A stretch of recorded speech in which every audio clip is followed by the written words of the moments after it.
And welcome back to another episode of the On the Sideline podcast with Jackson and Kyle. I am Jackson, and I'm joined here, as always, by the man who will maybe be traded to the Jets. Kyle, how are you doing? I'm doing good. I talked to Aaron today just before he went on Pat McAfee, and I gave him my list of demands for what I would need from the Jets to be able to sign there. So hopefully he forwarded that to them as a part of his list, and we can make that work out.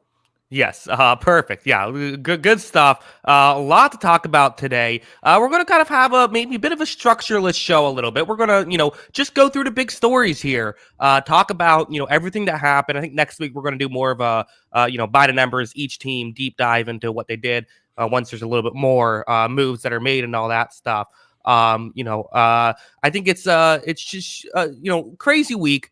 Crazy stuff happening as the legal tampering period has now ended. We're now just in the, what does that mean? That legally tampering period has ended. Now you can, there is no tampering at all involved. I don't get it. Yeah, it's straight signing people now, right? Okay, I see. Yeah, signing period here. The biggest news, though, Aaron Rodgers. The whole football world was watching as nearly 500,000 people were watching the Pat McAfee show concurrently, so probably more overall watched it as, they made a meal out of it, Kyle. They did not tell us exactly what was happening right now. It took about over 20 minutes for us to finally get the news, but Aaron Rodgers intends to be a New York Jet. They're working out the contract or the compensation details. We're not sure exactly what's holding it up. But Rodgers has made his decision. He wants to play for New York, and apparently might not even be that for that much compensation, which is interesting. Kyle,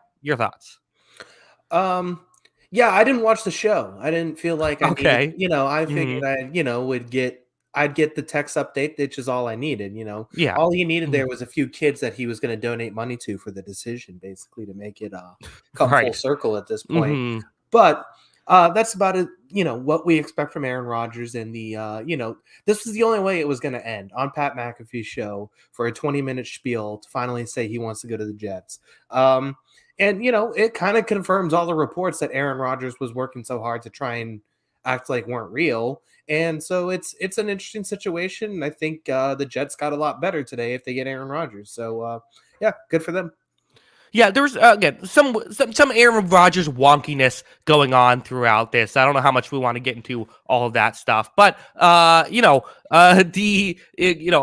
parts about him, being mad at certain reports that seemingly are reporting the stuff accurately and stuff. I don't know what's going on. I've talked about that already on this channel. The important thing, Aaron Rodgers wants to be a Jet. I guess the question here, I think, is, I guess, where do we go from here? I think let's start off with the Jets.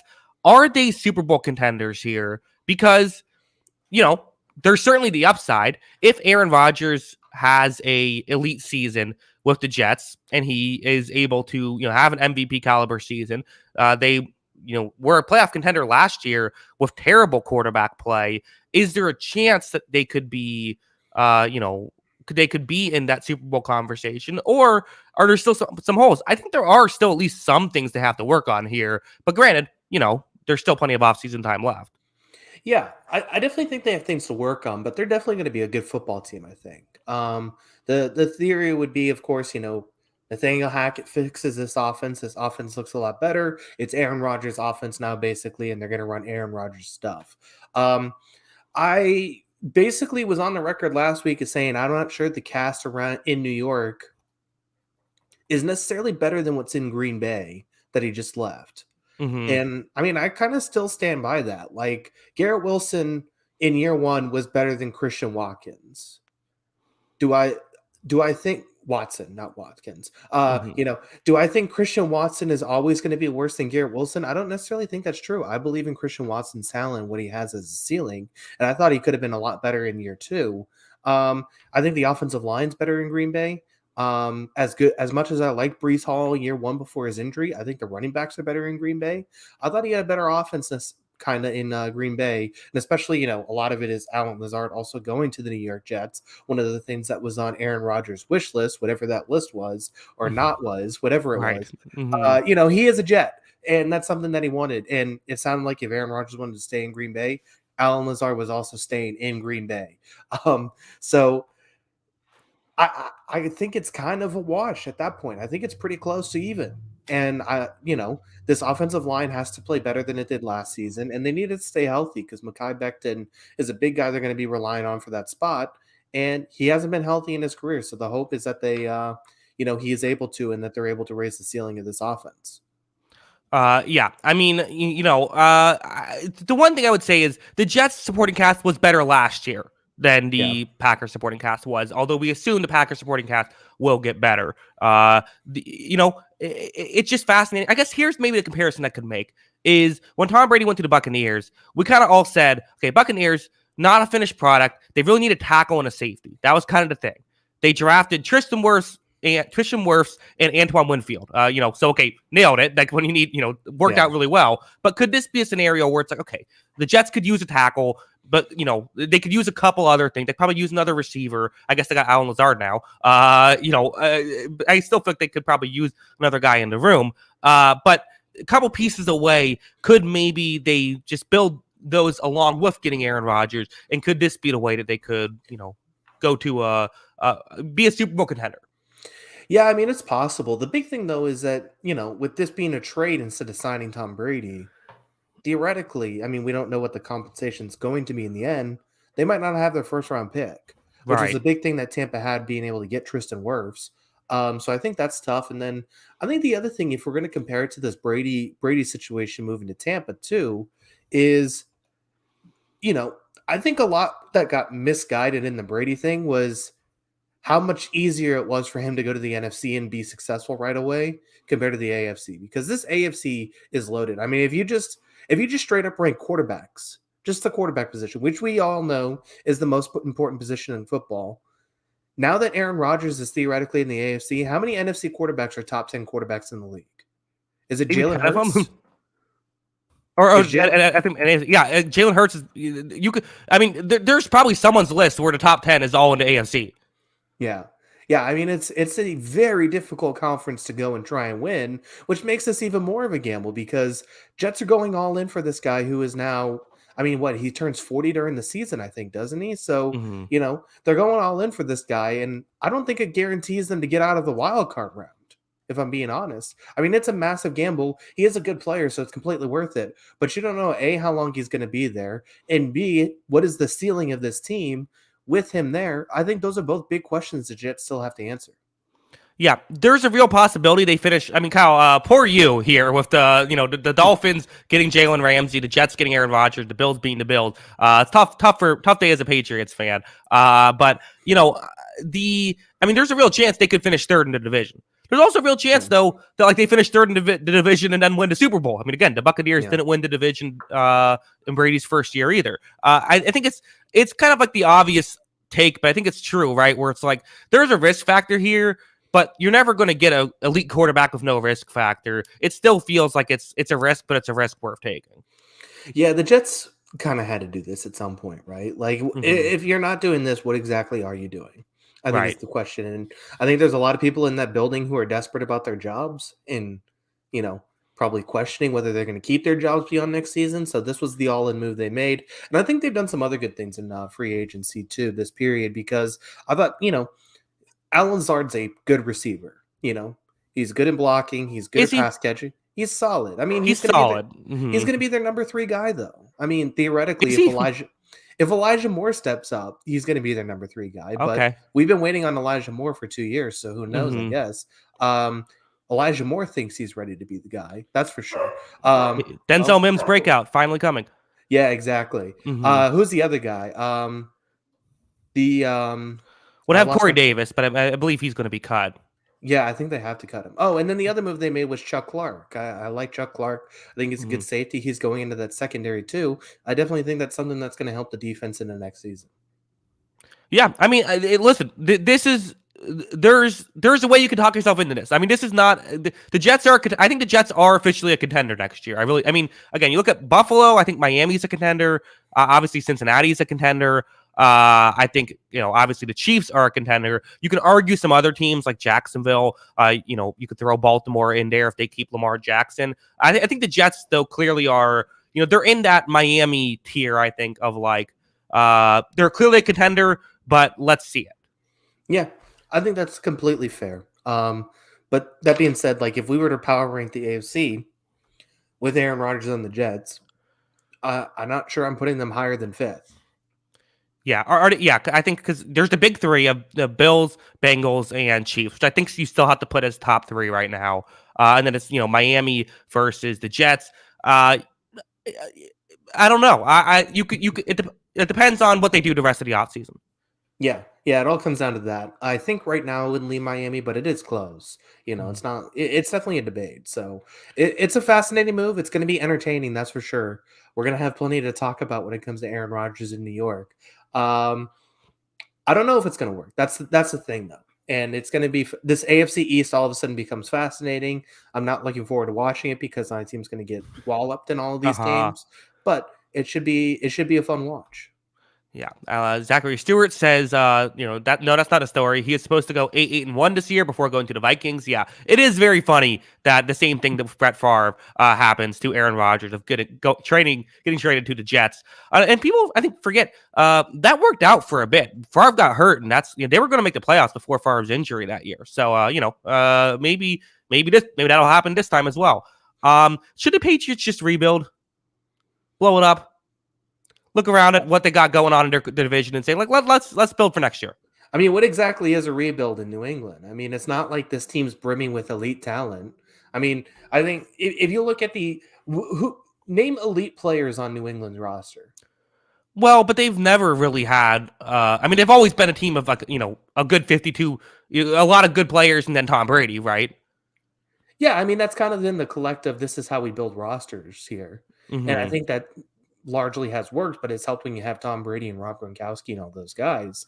But there was still elite players on the team when they did that. There was, you had your Brady's, your Gronks, your Vince Wilforks, even, in his prime, Devin McCourty was in that conversation.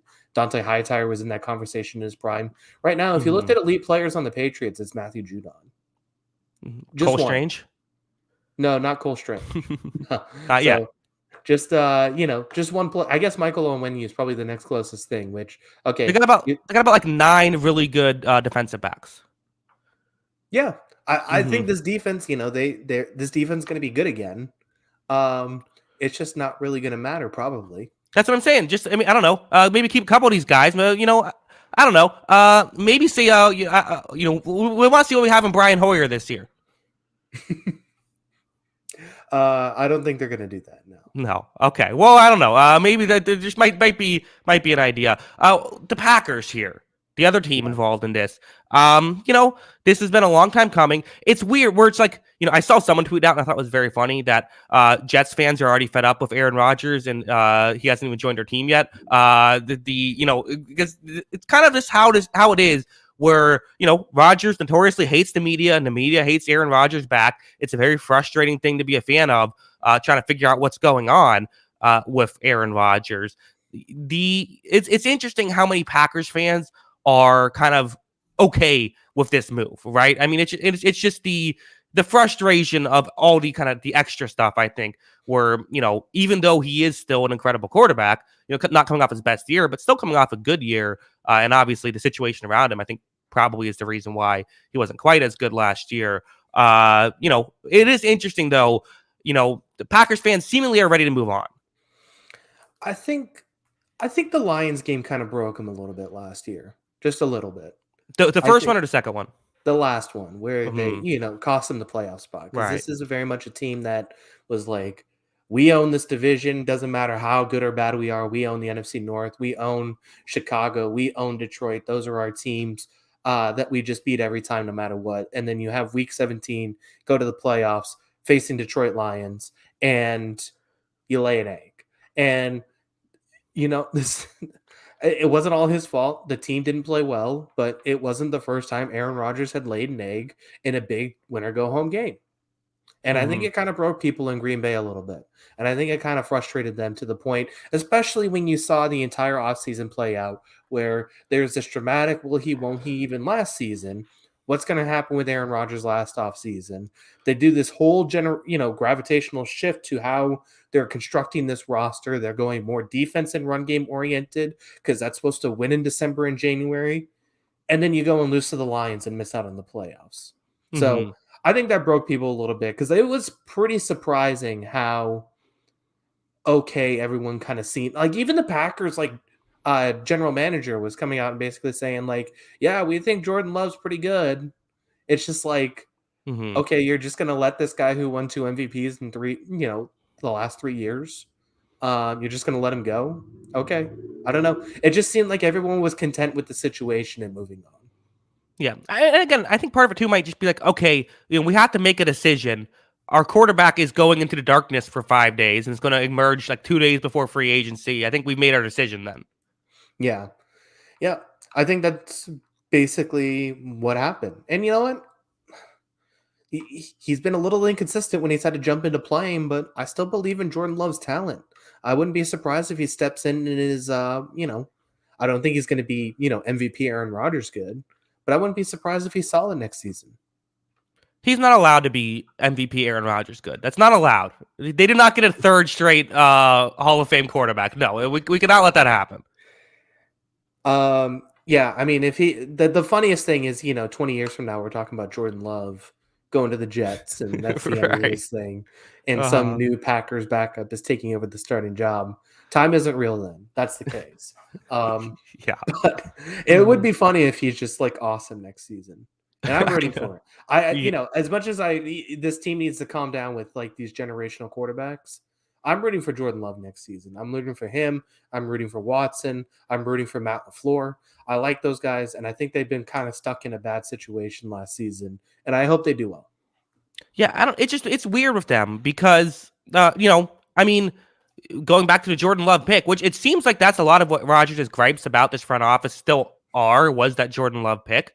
This is a situation where this is a guy who, they drafted famously over T. Higgins, right? They could have had T. Higgins, which imagine this team these past 3 years if they had Higgins and how, especially, I still think if they had a good number 2 option, they beat Tampa Bay in that conference championship game. I think that their lack of number 2 option was what sunk them in that fourth quarter and why they couldn't drive the ball when Brady was throwing those interceptions.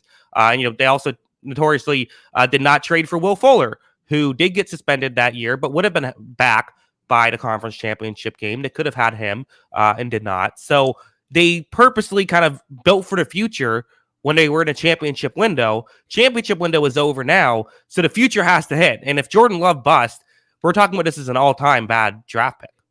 Yeah, I mean, it's not like they didn't try still to win and be competitive. The other thing, too, is Amari Rodgers as a draft pick didn't work out. They also went with A.J. Dillon when they had a starting running back, and as much as people like A.J. Dillon, he wasn't really ready to contribute right away, and they could have drafted a receiver there too, but they've taken some chances. They just haven't worked out. I mean, this is what they wanted. They wanted the rebuild, I guess. They wanted to start over, start clean, and, I mean, Aaron Rodgers obviously changed it by winning 2 MVPs and putting him in a position to win a Super Bowl, but it wasn't that controversial at the time because we didn't know that Aaron Rodgers still had this in him. If we remember, what was it, 4 years ago now? That wasn't Aaron Rodgers' best season. It wasn't looking good for him at that point in his career. Right. He was kind of a bad year. It was still very controversial at the time, though. Yeah. I mean, it was a little bit, but we weren't sure if Aaron Rodgers even wanted to stay. No, it was very criticized at the time. I feel like at the time it was time, there was talks about Aaron Rodgers wanting to leave then. I don't think so. I think that it was. I mean, there was thought people understood why they did it, but I think it was pretty. A lot of people did not like it. Yeah, Aaron Rodgers didn't. That's for sure. Well, and they were coming off. They still won 13 games the year before. Rodgers didn't have a great year, but they were still. I mean, they were in the conference championship. Yeah. I don't know. It would have been interesting. It would have been interesting to see if they went somewhere else. But I mean, they still, used high draft pick on skill position players. It just didn't work out for them. Sure, yeah, and at the end of the day, they could have gotten Jordan Love and still gotten a receiver too. Like it wasn't quite an either or. Right. Yeah, I mean they've had opportunities to get guys, definitely. But yeah, I mean, this team is, kind of, been at that level, and now obviously they're going to take a step back, which means that there's just a power vacuum now in the NFC, right? Like this is wide open for everybody to take. Yeah, Baker Mayfield can come through and make it happen. Just a Baker Mayfield throwback season. Tampa Bay's taking it. I don't know about that. That would be incredible. That would be quite a story. Well, let's. I don't know. I think we got the Aaron Rodgers stuff. Let's move on a little bit to a team that is having a great time. The Chicago Bears. Aaron Rodgers is gone. They're making some big moves here. A couple of big signings. I think the most notable one was Tremaine Edmonds. They also, maybe the most notable thing was their trade of trading the first overall pick, getting DJ Moore. Which move do you want to talk about first?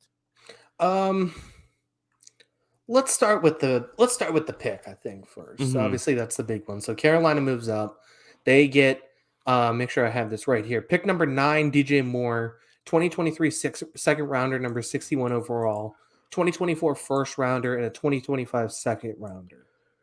So it's a lot. They got a good haul for the number 1 pick, which is, fine for them because they weren't taking a quarterback anyway. They moved back. But I think there was, a quick thing to say. This was a lot given up by Carolina.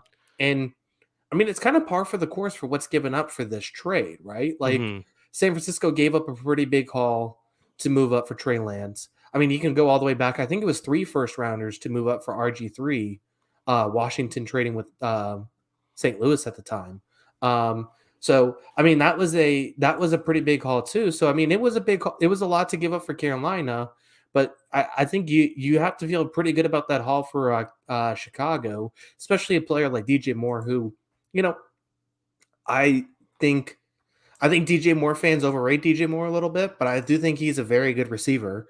And I think he's going to come in here and slot in and be very good in this offense. And now they have him. They have Chase Claypool. They've got some guys that are at Justin Fields' disposal. Yeah.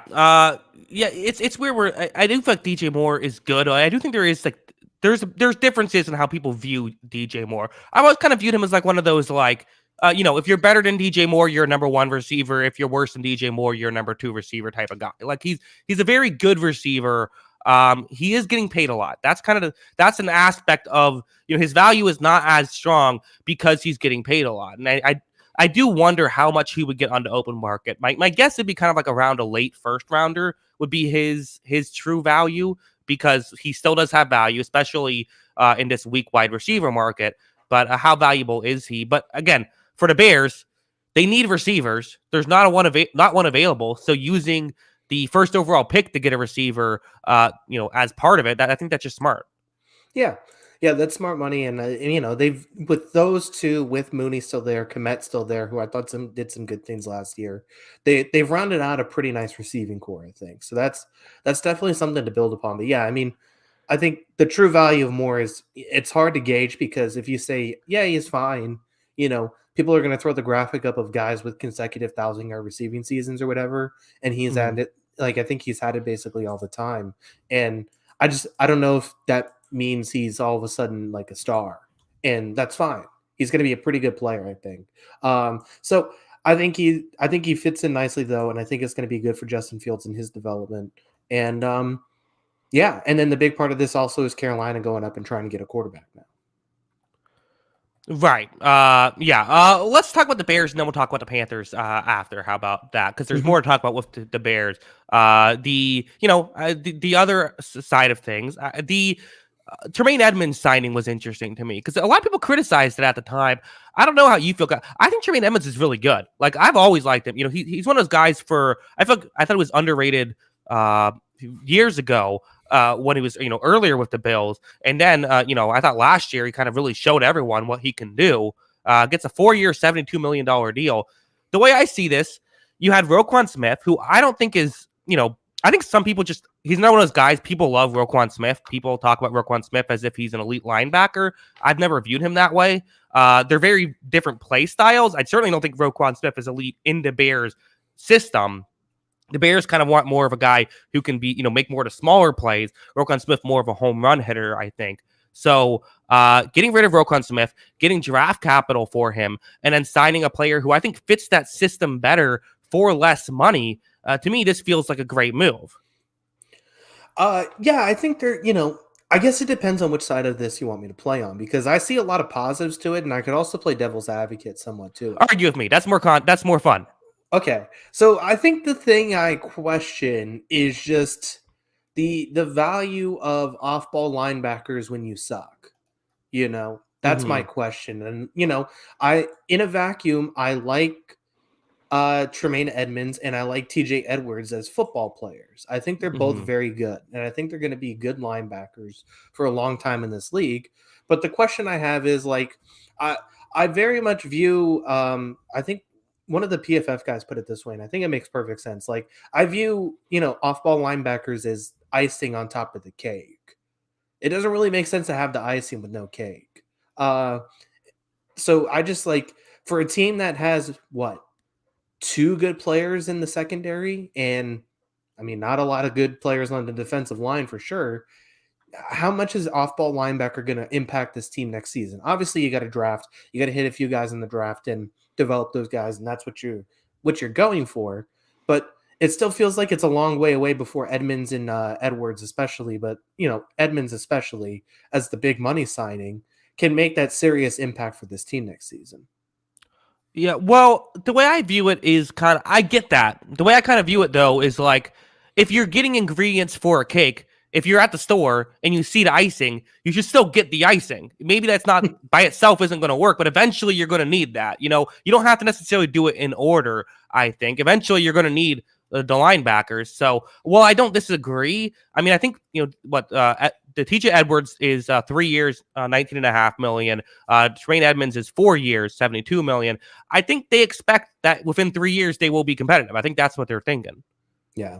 I mean, I just think it's something along the lines of because I think Roquan played a lot better in Baltimore than he played in Chicago. Sure. And I think a lot of that has to do with the players around him. And I think Roquan's a good player. Now, I agree with you. I think Roquan's talked about sometimes he's in that same tier as Demario Davis and Fred Warner. And he's just not. I mean, he's not that level of player. Right. But I think is he in the tier of a Tremaine Edmonds or even, TJ Edwards last year outgraded both of them? Is he in that tier, or is he a half tier above when he has a good defense around him and good teammates around him? I think that's something that can be questioned. But like you said, it is a good money value because you traded Roquan Smith, and for $2 million less guaranteed, or $2 million more guaranteed, you got two very good linebackers in Edmonds and Edwards. I think the only question I have is how much impact are they making during these contracts when you don't have the good players around them? Yeah, I get that. I also think a big part of it was the scheme difference with Roquan Smith. I think that the Ravens use him in a much different way than the Bears want to. Bears, they just had very different schemes. Yeah, and I think that's completely fair because, like you said, that little stuff, the plug in the gaps and doing stuff like that, that's stuff that Edwards especially is very good at. He's not going to go make the big splashy sideline to sideline tackle play. Edmonds can do some of that stuff for sure, but that's another one where he was playing next to an absolute superstar in Matt Milano.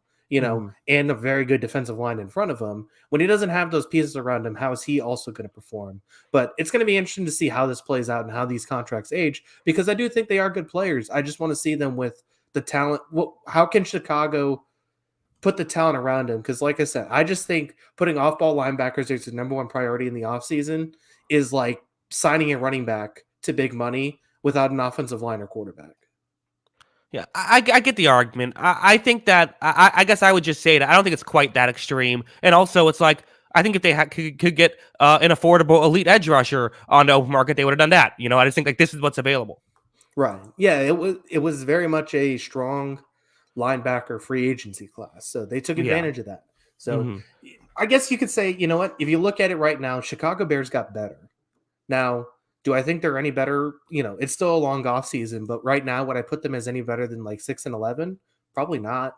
But I do think they got better. Yeah, I agree. I think they got some ways to go. We talked about the Panthers. Let's go to the first overall pick trade from their perspective.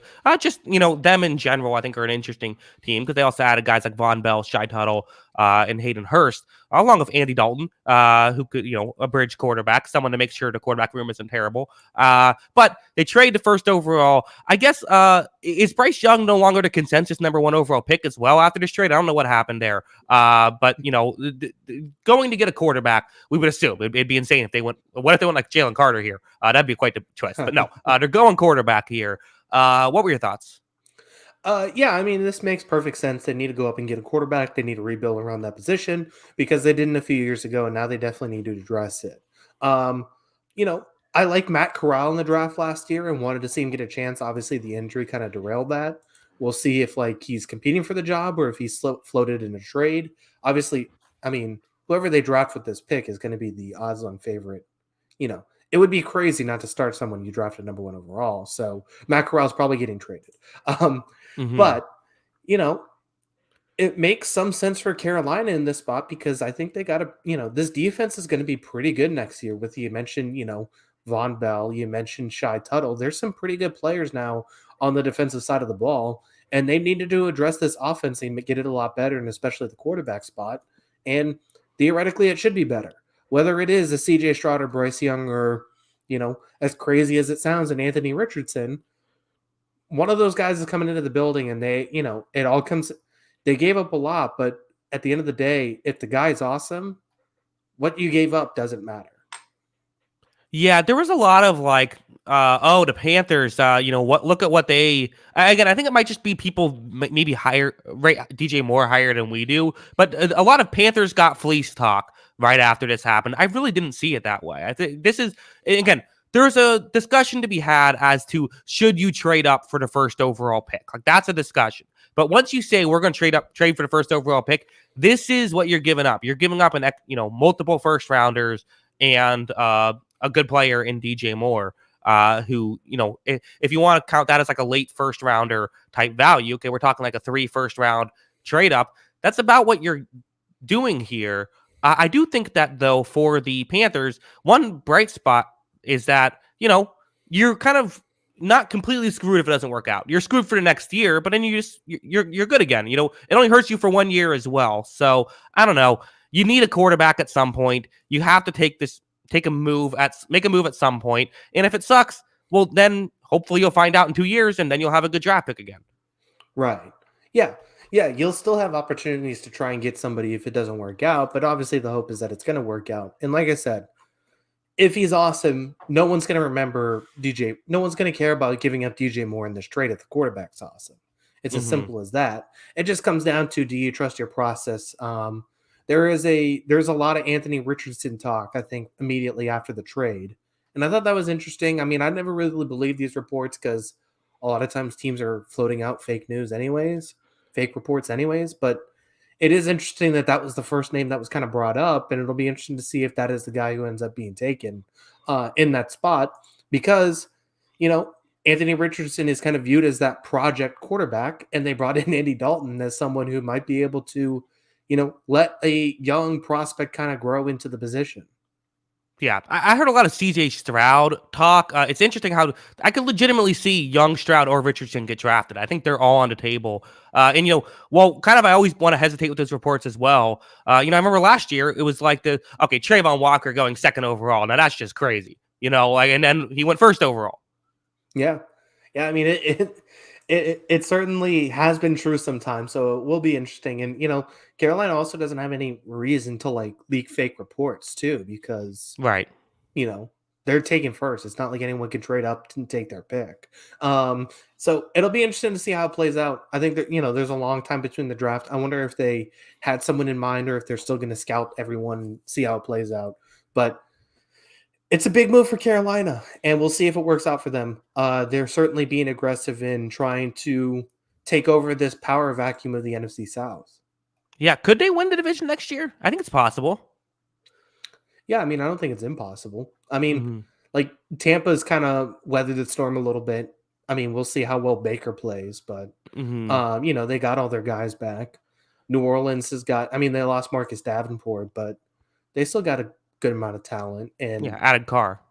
yeah, yeah, that too. So, and then Mm-hmm. Atlanta, did some good things too. So I think it becomes what seemed like a complete disaster of a division. All of a sudden, becomes kind of interesting, right? Yeah, it seems like all teams are competent. No team is like good. Right. Yeah. There's good players on every team, though. Without a Yeah. doubt. Yeah, might have I don't know, possible could they have the best fourth place finisher, or one of the better place finishers out of the division next year. Probably not the best. That'll go to the We're gonna have a Patriots. But frisky 10-17. okay, yeah, I like that. Again, Panthers have some work to do, and who knows how good their quarterback will play that they draft first overall. But it's interesting. So you like the move? I think I'm a fan of it. I like it from both sides. Chicago Hmm. needed to trade back. They needed to acquire more assets because they need more good players. I mean, it's as simple as that. They're the worst team in football for a reason. You know, they needed Hmm. more good players, so they needed to move back and acquire more assets. They got more good players out of this too. And yeah, Carolina needs the quarterback position addressed now. So this makes perfect sense. Yeah. I don't know. Let's talk about the news that happened today. Why don't we? Let's talk about the Baker Mayfield stuff. Listen, I've had a good day, Kyle. I think. Levante David has re-signed with the Buccaneers. I'm happy about that. We kept Jamel Dean, so kind of the two big guys that we thought we were losing, we end up keeping. Kept Anthony Nelson, who I think is an underrated defensive lineman. Aaron Stinney was the starting guard when we won the Super Bowl. Kind of a nice move. I don't know why teams keep trading away Shaq Mason for nothing. I don't know, like, what does the NFL know that we don't? I feel like Shaq Mason's really good and keeps getting traded for, but basically, this is now twice he's gotten traded for such little value that there's something we don't know. But the big news, I think, is the Baker Mayfield signing 1 year, up to $8.5 million is what it is worth for someone who, feels like a complete flyer. Let's see if we can kind of revitalize his career. If he sucks, well, then we're gonna, we're probably gonna suck anyway. So it's kind of a, just a flyer pick. You have Kyle Trask, who's like another, maybe there's hope if Baker Mayfield sucks. Probably not. I'm fine with it. Yeah, it's a perfectly good flyer. Mm-hmm.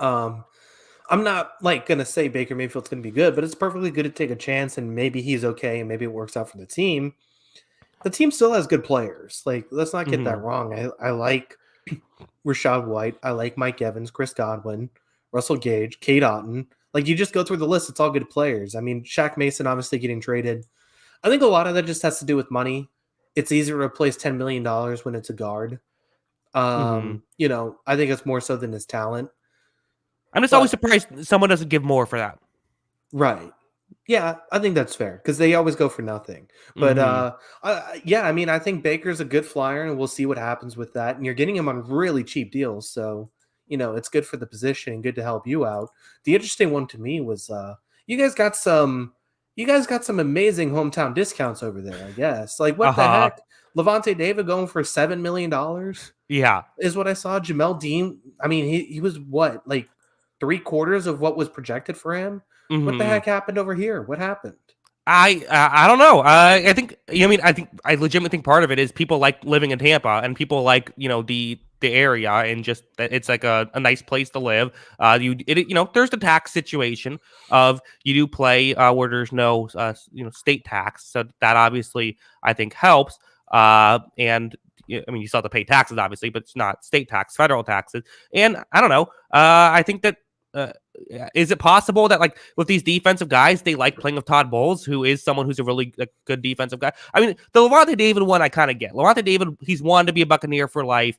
He's played here for a decade now, won a Super Bowl here, wore alarm clock jerseys here. He wants to wear the creamsicle jerseys. I get it. The Jamel Dean was legitimately surprising. Yeah, and I mean that addresses most of your free agent things. You get Shaq Barrett too back next season. Mm-hmm. I guess the one last is was it Sean Murphy Bunting? But Mm-hmm. you drafted a corner last year. You hope he kind of develops into that spot. But like, so I Not guess the not question, keep my hopes up. yeah, we'll see. Mm-hmm. If it's 2020 Baker Mayfield, how good could this Tampa Bay team be? Yeah, I think again, I legitimately think all 4 teams in the NFC South could win the division. I think it's possible. There's upside here. I don't know how much upside. I don't know if this team could I don't think this team has a we rank them as 32nd in our who's most likely to win the Super Bowl list. I think that they're still the question is their ceiling, but I think they got a relatively high floor here. Yeah, I think that's perfectly fair. I don't think like I said, I think any of these teams could go 10-7. And I think any of them can go like 4-13. And Tampa Bay definitely fits that category to me. Here's the one criticism I've heard people say, and I think is a fair one. Is it a mistake for the Buccaneers to make themselves decent this year? Should this have been the year you tear it down and try to get Caleb Williams? I do love Caleb Williams. I've watched him for multiple years now. He is very fun to watch. I just don't think the NFL rocks that way.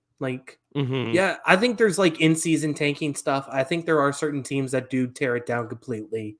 And, you can look back to even that Miami team a couple years ago that basically they said, oh, you're talented. We're going to trade you now. So we're bad again. And it was all for that tanking for Tua stuff. And, there are situations like that in the NFL, but it just seems like year to year you can get a good player at pick 6, right? Or pick 5. And there's a good chance you get your starting quarterback like in that tanking for 2 a year. Chargers got Justin Herbert at pick 5. You can get a good quarterback and still, try and win some games.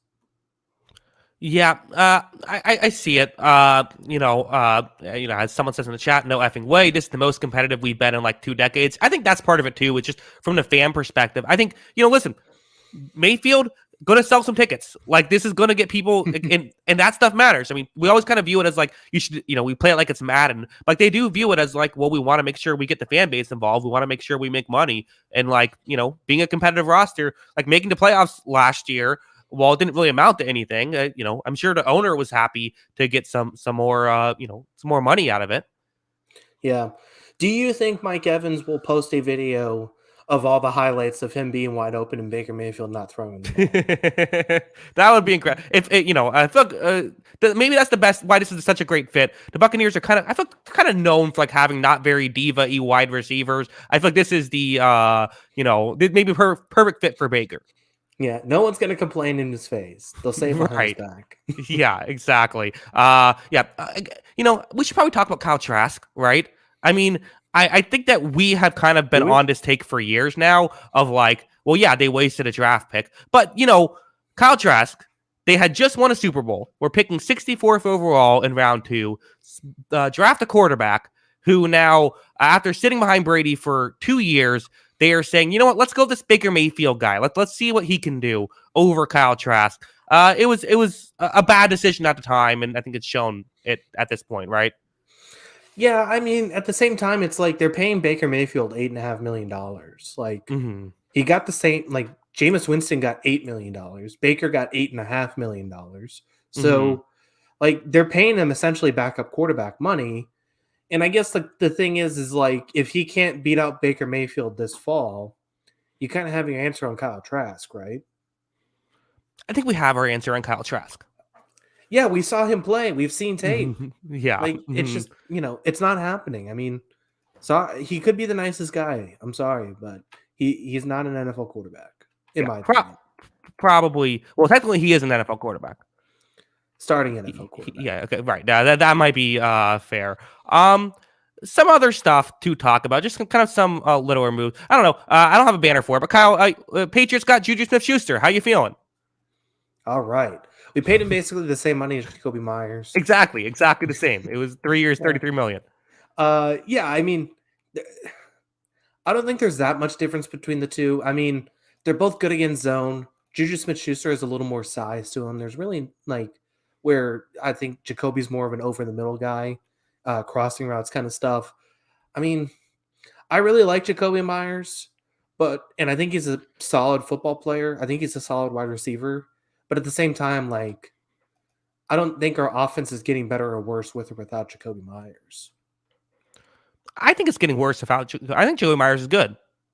I think he's a solid player, but if I look at 2 years ago and what Kendrick Bourne was doing before Matt Patricia decided that he was late to practice once and could never play football ever again because he was late one time in his life. You know, Kendrick Bourne 2 years ago, I thought was doing a lot of the same stuff Jacoby Myers was doing. Like, I think he could slide in and kind of do the same job. The issue is, you know, I like Juju, but the issue is that our number 2 and 3 receivers are fine. We need a number 1 guy. We need a real number 1. We need to go out and get someone like you know, whether it's through trading for someone like DeAndre Hopkins or drafting a Zay Flowers, Quentin Johnson. They need to go and get somebody for that number 1 spot. It doesn't matter who the supporting cast is because all those guys feel replaceable to me. They need a real number 1 guy. Yeah. You don't think Juju Smith-Schuster could be that number 1? No. But why sign Juju Smith-Schuster and let Myers walk for the same money? Myers has shown more, I think, than Juju Smith-Schuster has in the same system.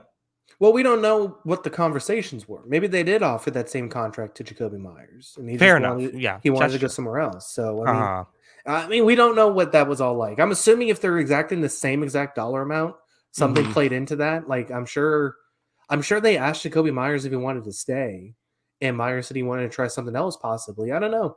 It'd be interesting to see how that all plays out. Obviously, he's going to the same system that he had previously with Josh McDaniels, so we'll see how well he does over there. Yeah, it's also funny where it's like, I'm like, oh yeah, the Patriots haven't done much, and then I pull up their list, and there's like 11 names on there, because of course it is with the Patriots. Jonathan Jones back, that's good.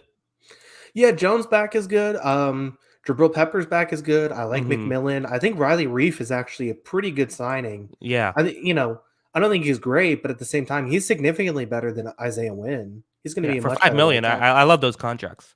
Yeah, and they're deep at tackle now because I think Anderson's all right. I think McDermott's all right. They got those guys. I think they're going to be deep on the offensive line, and they're still pretty good on defense throughout the roster.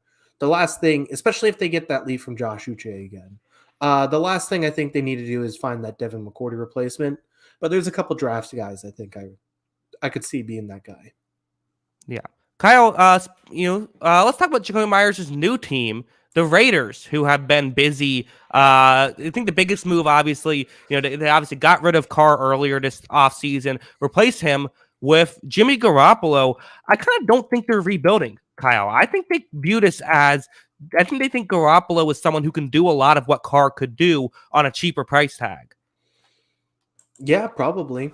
That's probably what they're looking at. I mean, they have him, they have Myers, they have Adams, they have Josh Jacobs. I mean, that's still going to be a pretty good offense, you'd think, as long as Jimmy Garoppolo takes care of the ball, right?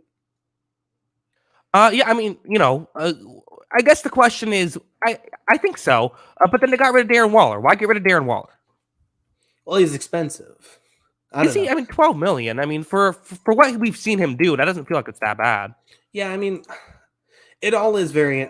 Some of the NFL contract stuff always seems so weird, but they needed to get better on the offensive line, and I'm hoping that they address that with now this a little bit of cap space. But it is interesting to kind of see how they played out this offseason where, they get Jacoby Myers, so I'm assuming Hunter Renfrow is also probably going to be shot too, right? Well, I wouldn't think so, because, I mean, you need 3 options. If you got rid of Waller, I can't imagine you would also get rid of Renfrow. Yeah, I don't know. It just feels like that they're kind of, having him and Myers is kind of, 2 guys that kind of overlap a little bit. But didn't the Patriots have Julian Edelman and Chris Hogan and Danny Amendola? That they did. Yeah. I think that's just what McDaniels likes. Yeah, that's probably fair. And then having Devontae Adams won't hurt. Yeah, that helps. Yeah, I mean, I don't know. I think it's going to be a fine. I think it has a chance to be a solid offense. I'm not going to go out and say it's going to be an awesome offense or anything. But, between Waller, week to week being kind of inconsistent and the injuries, obviously the ceiling of Darren Waller is fantastic. He's one of the best tight ends in the league, but you got to be on the field. And I think that was a big part of it.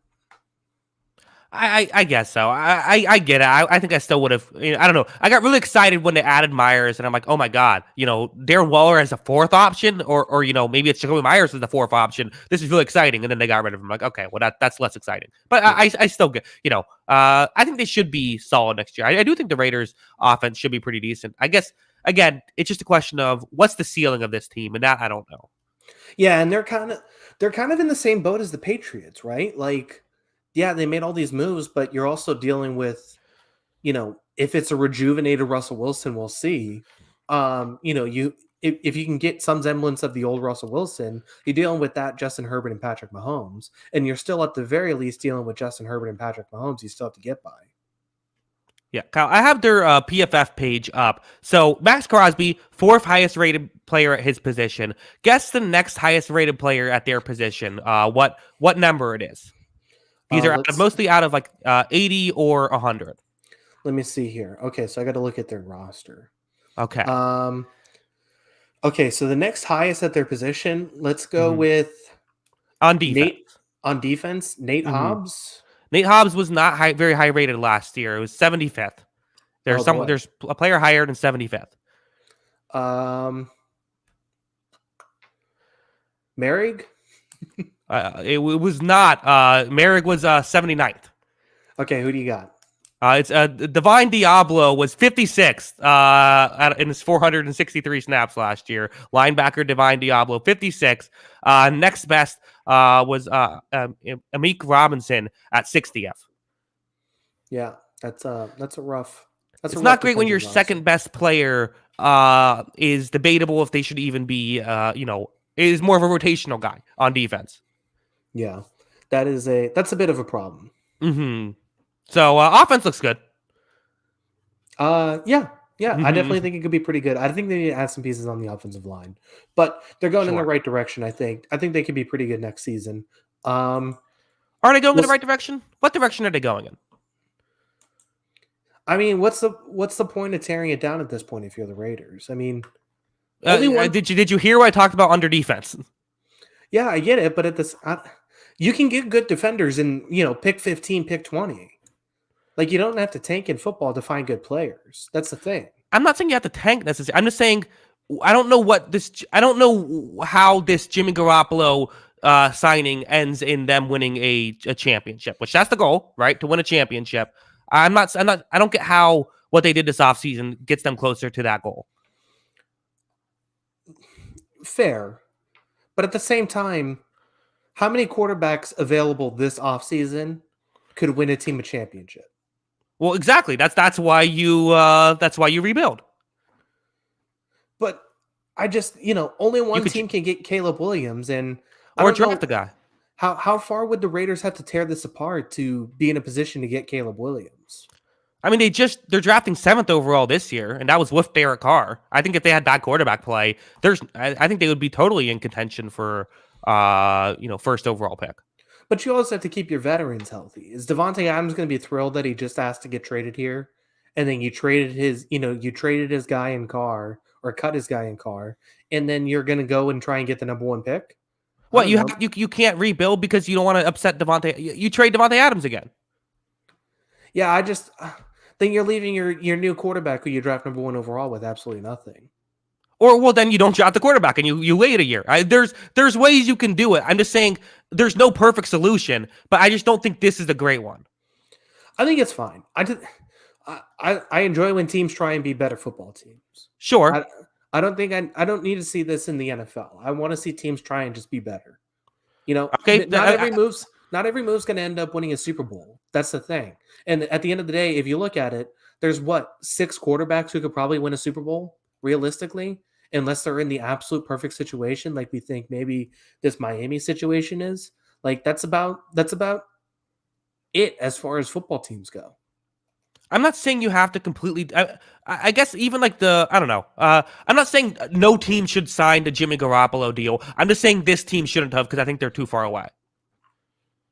Like if the Buccaneers signed this Garoppolo deal, I get it because they're a team that has talent. But I think that the Raiders are an untalented team who are now signing this mid-level quarterback.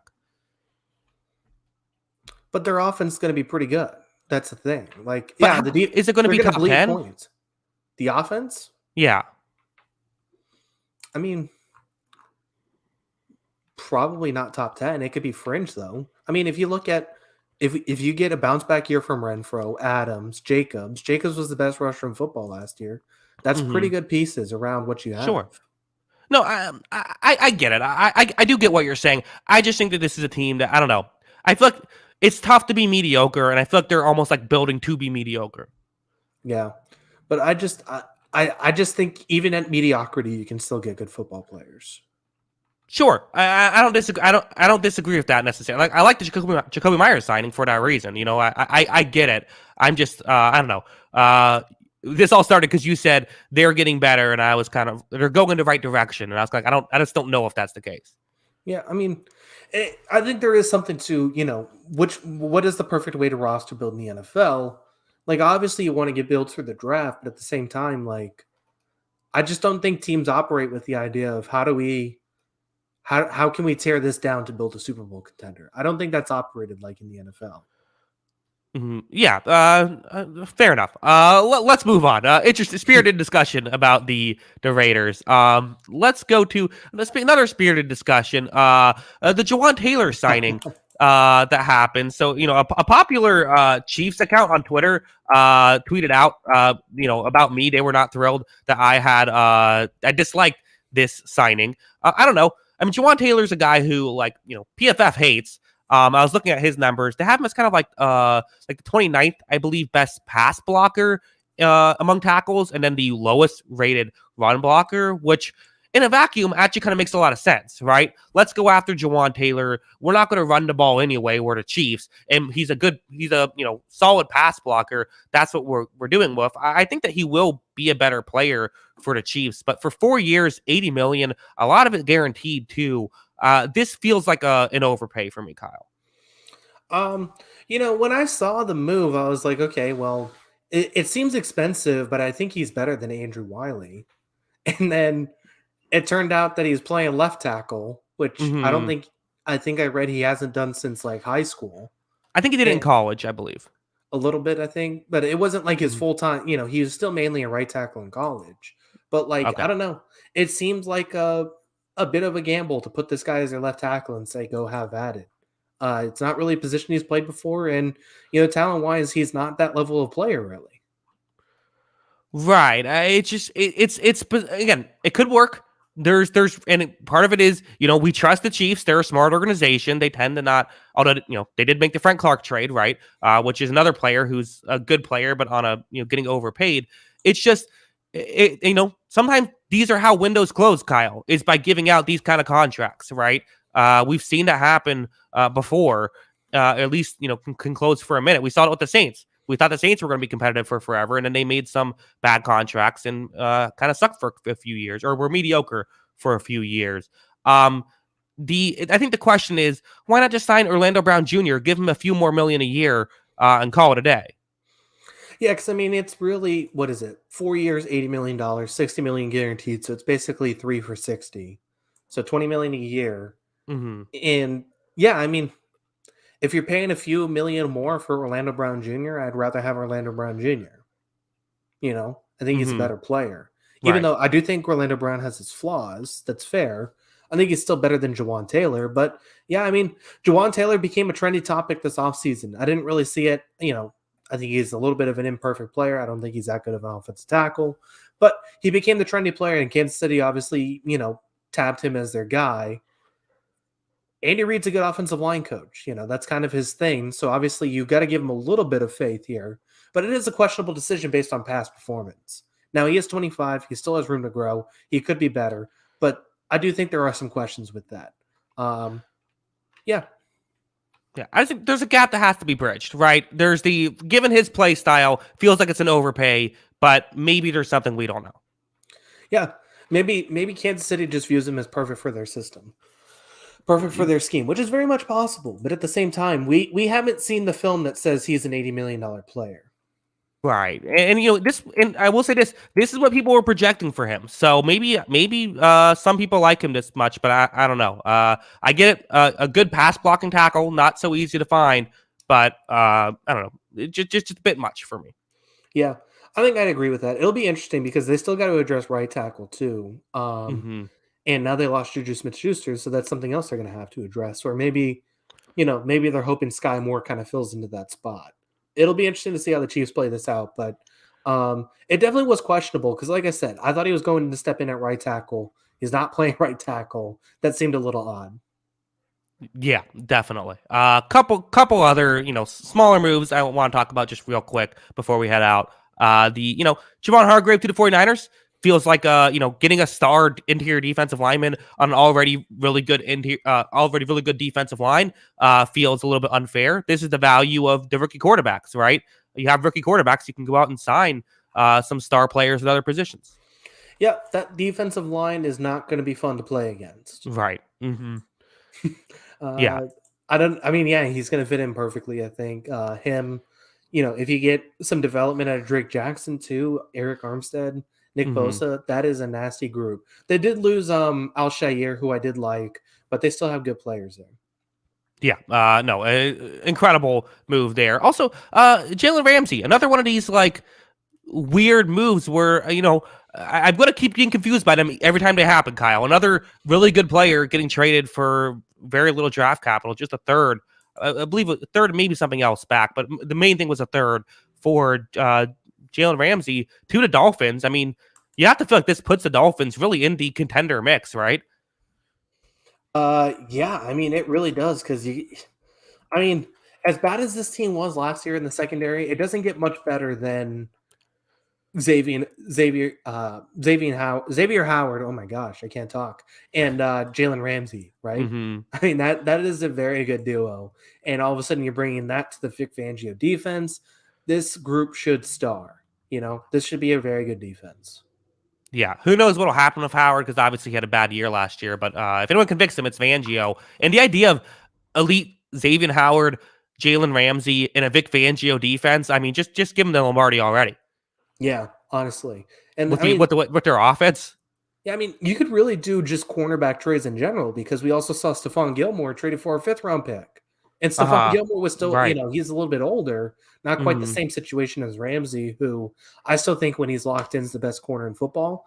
But Stephon Gilmore is still a darn good player. And that's another one where it's just like, but both of those moves together feel like very, very shrewd moves on parts of the Cowboys and the Dolphins that I think should really help the teams. Yeah, and the way I always kind of view it too is like, okay, yeah, there's a risk factor. These guys are getting older. When isn't there a risk factor when it comes to cornerbacks? Like, I feel like I trust Gilmore to have a good year than like some 27-year-old who's coming off of like an okay year. Yeah, honestly. So, yeah, I mean, it definitely is an interesting question. I don't know, 5th-round pick feels like a bargain for a player Gilmore's caliber. So, and then, these two, I expect both of these guys to be really good. So it should be fascinating to see. Miami, if Miami figures this defense out, I mean, they have to be in that. Are they in that top tier? Do you move them in that top tier? Or do you still have them not because they don't have the quarterback? I mean, if you tell me Tua is going to be healthy next year, I think the Tua injury stuff is just what keeps them at 4 for me right now. I think is like it puts them and the Jets kind of in the same tier right now of just like if you tell me Tua's there's that risk factor. But if Tua's going to be healthy I would put them, I would say, yeah, that there's a big 4 in the AFC. Yeah, definitely feels that way. I mean, if they have this defense figured out, there's too many good players on it for it to fail again, right? Like you look at, what Jalen Phillips has been able to do in his short career, Bradley Chubb, Xavier Howard, Jalen Ramsey, Javon Holland. I mean, that's a special, special group. Yeah, and again, they're building it kind of the way the Rams did, including trading for Jalen Ramsey, getting the stars. One more cornerback situation I want to talk about, and I'm none of the stuff I have to talk about unless you have something else. The Eagles signed James Bradberry, but cut Darius Slay. Kind of an interesting move. Right when they signed Bradberry, I said, okay, they're good. They kept their important players, but then they got rid of Slay. I get it. It was kind of a weird move too, because they're not really saving money. They're pushing it to some of it to a further year, but they're not actually even saving that. Or I believe if I remember correctly, I said that wrong. They are saving money, but it's after June 1st until when they're doing it. And also a lot of cap is getting pushed to the next year as well, that they are in dead cap. So kind of an interesting thing there of they're really not, who are you going to sign after June 1st, right? So that's just another interesting thing. Yeah, it becomes an interesting offseason now for the Eagles. Darius Slay was really, really good last season, and I think that's going to be really tough to replace. And he was a big part of this defense, so I think that's a huge loss for them. Becomes a little bit interesting, I think. They did get Brandon Graham back, but we haven't heard anything about Fletcher Cox. He wasn't quite the same player he was the year before. You lose Javon Hargrave. You lose TJ Edwards. You lose Darius Slay now. Year to year, we don't really know how good James Bradbury is going to be, although I thought the money was pretty good on that deal. I don't hate it. And then you're still kind of waiting on CJ Gardner-Johnson, who I guess the Eagles are trying to bring back. But if you don't bring him back, all of a sudden this defense, which was one of the best, maybe the best in football last season, has a lot of questions all of a sudden heading into the offseason. Yeah, definitely. I mean, they've lost players. We knew they were going to get worse. This is how they're getting worse. I would have liked it better, though, had they had Bradbury and Slay. Yeah, exactly. That was an elite cornerback duo. It seems weird that you just want to give that up. Yeah. All right. Well, was there anything else? Because again, we're like I said at the beginning of the show, next week we are going to go over every single team because there'll be more moves then, and we can talk about each team, and we'll do like a winner. Want to just do like give like a grade, or maybe we'll just do winners or losers. Let's do winners or losers for each team next week. Winners and losers next week. That sounds good. As far as just last minute things, like I guess a couple I'll shout out real quick. I thought the Browns did pretty good start. I like Tomlinson and I never get this guy's name. Obo. Let's just go with Obo. I think those are both going to be pretty good players on the defensive line. I guess the Giants too. I think we should, a little Giants talk there. Darren Waller, I think, is a good player. That linebacker they got from the Colts, I'm forgetting his name too. I really like. Those are some pretty good moves. Bobby Okereke. Yes. So did you forget his name, or did you not want to have to pronounce his name? I almost said Okiki, and I was like, no, that's wrong. I might have said it wrong. I don't know. They also, Raheem Nunez-Roches, Nacho, he former Buccaneer. He was always fit in well after when Vita Vea was out, so he's an interesting piece. Yeah. So, we were questioning what the Giants would do this offseason, and would they just splurge with the cash that they have, knowing that they played well. I thought all of these were pretty good moves. If I look up and down the roster, they were good moves. The one thing I will say, though, with the Giants is, like, they're probably wincing a little bit seeing the Javon Hargrave contract, seeing the Daron Payne and Dalvin Tomlinson contract, because they're going to have to pay they're going to have to cough up a little bit of cash for Dexter Lawrence, I'd say. Yeah. They're what, Giants overpay for one of their own players but become a free agent? They would never. Yeah, exactly. Who would ever think that? Yeah. I don't know. A couple other things. The Broncos building the offensive line, doing Sean Payton stuff, right? Payton loves to have a good offensive line. Yeah. I mean, it makes a lot of sense. Feel free to send Jerry Jeudy to the Patriots. I'm calling it in right now. We'll be okay.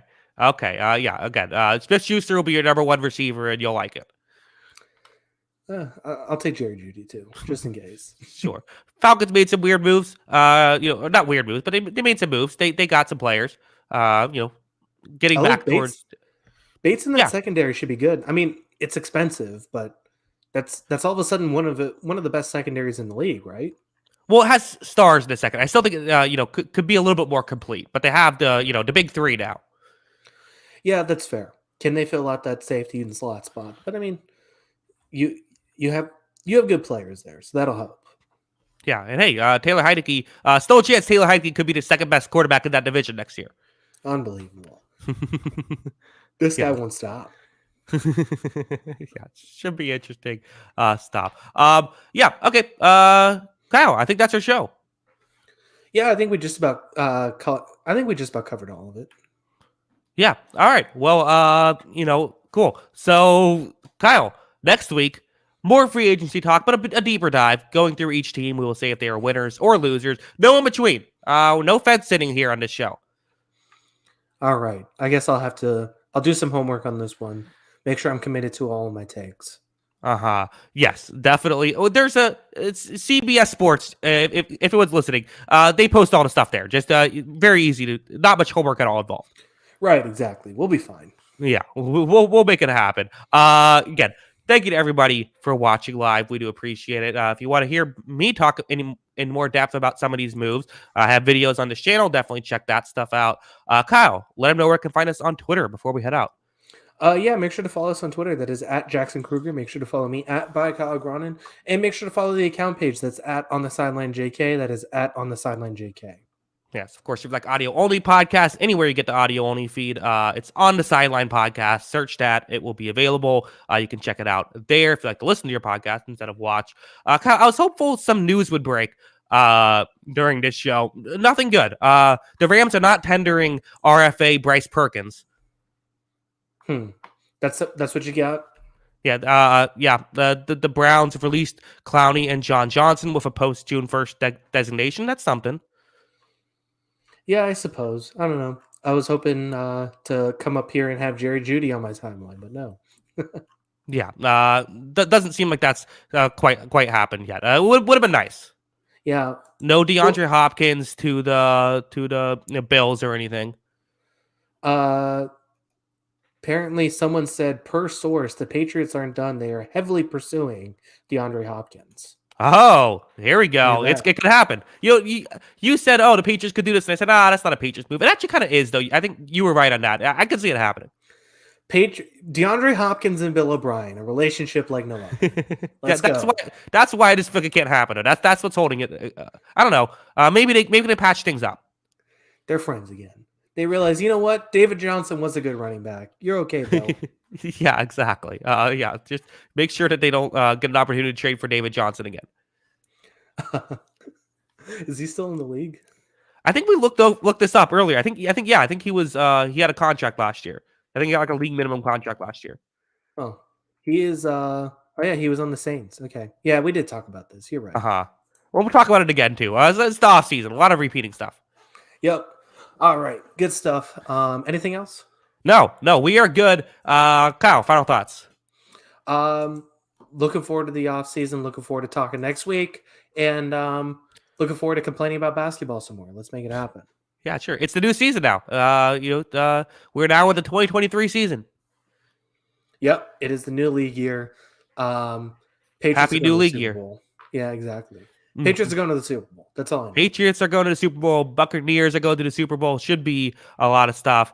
We have a Adam Schefter report. 6-time Pro Bowler Fletcher Cox is returning to the Eagles on a 1-year, $10 million deal. There you go. There's some news. Cool. Nice. Been watching World Baseball Classic? I saw Randy Rosarena was doing good on there, but other than that, no. Big game tonight. What is it? USA Colombia. Okay, interesting. So is it like where are we at in the tournament? We're in group stage. Group standings. USA needs to win here to advance, basically, to assure advancement. I think they could still advance even if they lose. But after losing to Mexico, they really need to beat Colombia. So should be fine. All right. Well, let's go USA. Go USA. But I'm kind of rooting for Mexico because I like Randy Rosarena. Man, I'll root for both. USA and Mexico? Why not? Gosh, how un-American of you. Okay. I don't know. I can root for both. Randy Rosarena he's supports Mexico, but he lives in America. So you're a sports polygamist, is what you're saying? I guess so. I suppose so. What do you cheer for the Buccaneers and the Falcons when they lose or something? I mean, there's been times when I've cheered for other football teams too. Wow. They're not like my team, but like I also root for them. I guess we'll let this pass. Okay. All right. Well, we'll see. We'll see what happens. See, this person in the chat says go Cuba and go Japan. They like two teams. It's okay. I've been rooting for Rafael Devers, so I'm just giving. Oh my! That's all this time. Okay. Yes. Okay. Thank you, everybody. We do appreciate it. Until next time. I'm sorry Derek Carr could not make it. And until next time, have a good one. Peace.